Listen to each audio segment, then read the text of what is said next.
Assalamu alaikum jama'a, darasin yau da mu bayani ne game da wato ainihin yadda ake fitar title na page naka.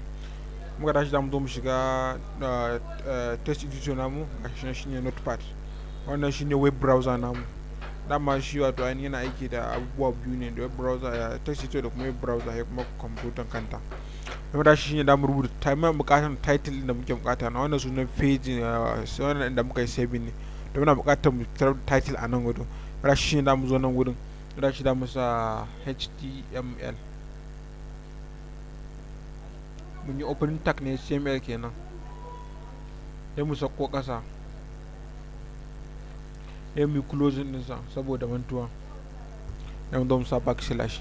Da mu dashi shine mu rashi da mu zo mu sa head din mu, kuma abin da yake cikin head namu da shine muka dashi da mu zo mu yi haka, mu samar head.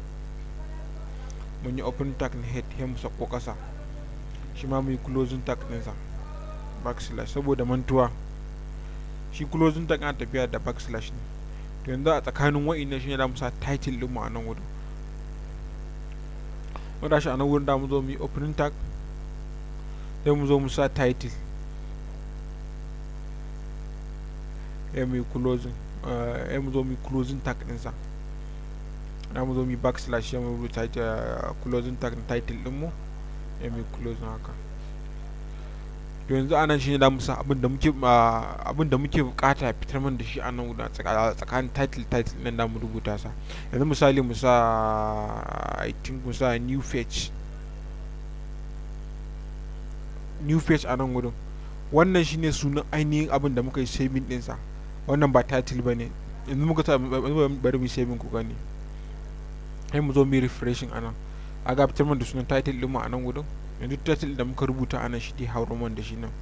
Aga cire wannan Hausa tutorial din waya shi ne ainihin sunan page da ma shi nan.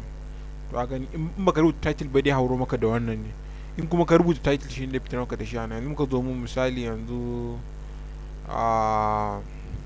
mu canja mu sa wani title da muke bukata. Yanzu misali mu ce Google, sai mu saving ɗinsa, na mu yi saving, sai mu koma nan mu yi refreshing.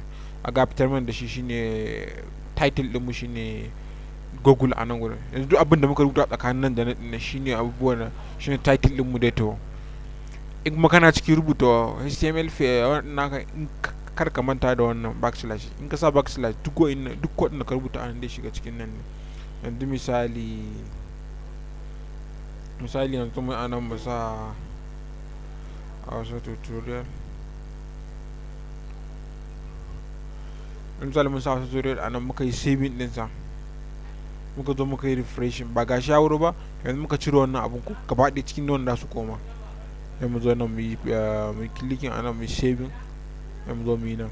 To ga yanzu gaba ɗaya code din, naga tun daga nan wurin suka tattara daga kan Google din nan, ya shigar da wannan, ya tafiya da su kurin gaba ɗaya yanzu suna wanda wannan backslash yana da advantage. In ka manta sa ko code na ka rubuta a cikin page ka, gaba ɗaya ciki da su tafi.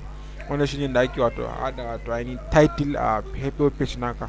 Da ku tuntuɓar mu ta page mu na musayar ra'ayi na Facebook Hausa tutorial. Da ku iya kuma turo man tambayoyin ku ta email address mu hausatutorial@gmail.com. Mun gode, ku saurare mu a bidiyo na gaba.